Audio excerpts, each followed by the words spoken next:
How to delete order history on Temu. Hey everybody, welcome back to our YouTube channel. In today's video, you will learn if it's possible or not to delete your order history in your Temu app.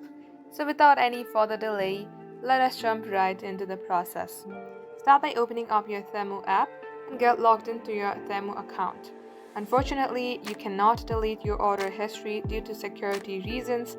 However, if you want to delete your browsing history, here is what you can do to delete it. Tap on New section, then here you will see Browsing History. Click here to explore more recently viewed items. Click onto that option, and these are all the items that you have searched for. In order to delete all these, tap on three dot icon and tap on Delete. And just like so, this is how you can delete your browsing history. That wraps up today's tutorial. Thank you for watching the video till the very end.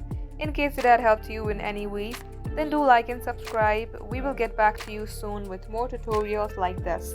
In the meantime, stay updated.